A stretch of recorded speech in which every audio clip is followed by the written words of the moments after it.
Hello po. Good day to us all po ulit. God bless us all. And to God be the glory. Maraming salamat po sa lahat po ng makakakita ng content ko na to. Sa lahat po ng magtatry magtapos. Si God na po ang bahalang magbigay sa atin ng kung anumang blessing ang hinihingi natin sa Kanya, na alam niyang makakabuti pa sa bawat isa sa atin. Kung hindi ko man po matapos to, sundan niyo po yung susunod na part. Tungkol din po ito sa mga Bible verses, ng love letter ng ating Creator. Sana po i-try niyo po talagang tapusin mula sa unang part hanggang sa final part. Maraming salamat po sa lahat ng nagtatry mag-view ng profile ko, nagtatry magtapos ng bawat content ko, sa mga templates na nagagawa kong content. Maraming salamat po sa inyong lahat. Sana po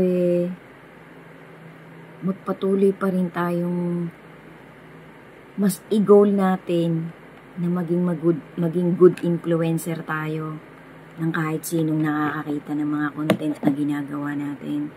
Kahit ano po pong platform ang ginagamit ninyo, samot dalangin ko po na sana po bawat isa sa atin nagiging kasangkapan ng ating Creator para makakapagbigay ng maliit na motivation sa sino mang makakakita ng anumang content na ginagawa natin. Maging ito tungkol sa mga knowledge, tungkol sa science, tungkol sa music, tungkol sa kung anumang takbo ng buhay natin, na alam nating may maibibigay tayong maliit na motivation o tulong o bagong knowledge sa ating kapwa, sa ating kaibigan, sa ating pamilya. Ibigay na po natin ang ibigay, guys. Gawin na po natin ang gawin habang may panahon pa tayo. Marami po ngayong mga lumalabas na balita na kung minsan ayaw natin paniwalaan. Minsan hindi natin pinapansin. Pero minsan po, yung iba talagang nagiging aware sa nangyayari sa mga nakikita natin, naririnig natin bali-balita dito man sa bansa natin o sa ibang bansa. Lagi po nating ipanalangin sa ating Creator na bigyan niya tayo ng magandang discernment, ng magandang discretion sa lahat ng nangyayari sa paligid natin. Maging alerto po tayo, guys. Paulit-ulit ko po yung idinadagdag sa bawat content ko. Be alert. Be vigilant,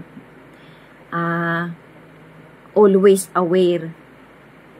Kasi kahit po may mga nagpapaliwanag sa generation natin ngayon na parang hindi pa daw po nag-uumpisa yung tribulation, para po sa sarili kong discernment, para po sa sarili kong POV, para po sa sarili kong analyzation, para po sa akin, matagal na pong nag-uumpisa yung tribulation.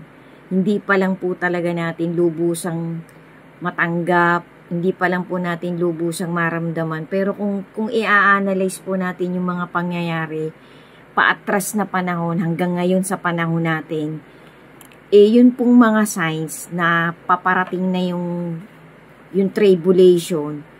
Marami na po tayong nakikita at naririnig. Marami na po tayong mga karanasan. Kagaya po nung mga bago po dumating daw yung sinasabi nila talagang tribulation. According din po sa mga prophets ng ating Panginoon, ng ating Creator. May mga palatandaan po yan. Marami pong blasphemer, marami pong pestilence, marami pong drought, marami pong illnesses, marami pong pandemics, marami pong tatalikod para magkaroon ng faith sa ating Panginoon. Yan po yung nangyayari. Patuloy-tuloy pong nangyayari. Nag-i-increase po. Marami pong mga calamities. Marami pong mga bagong kaalaman, marami pong bagong invention, marami pong knowledge na hindi po natin nakita nung unang-unang panahon pa ng mga ninuno natin. Marami pong kakaibang mga pangyayari sa iba-ibang sulok ng mundo. So, para po sa akin, matagal na pong nag-uumpisa yung tribulation, pati po dun sa ibang mga mangangaral na tinatawid po nila na pa-intense po ng pa-intense ang mga susunod na mangyayari. Maging prepared po tayo, guys. Anyway, wala naman po talagang makakapagsabing 100% prepared ang isang tao eh.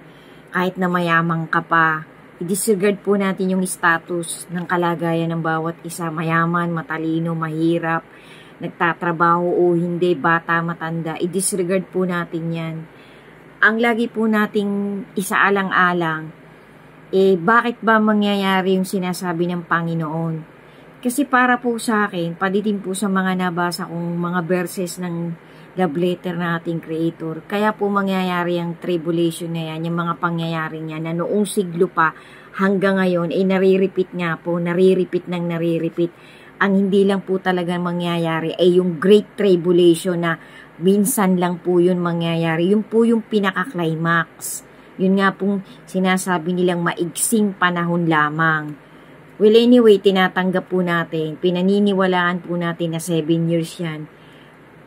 Wala pong nakakaalam kung ano talaga yan. Ang palatandaan lang po na malapit nang mangyari yung kalagitnaan, yung climax ng Great Tribulation, yung pinakamatindi nga pong magiging palatandaan yung lalabas yung Antichrist.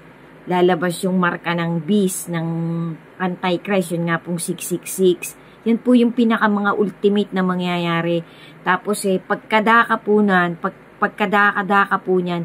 all at once po mangyayari yung rapture. Yun nga pong aagawin lahat ng chosen.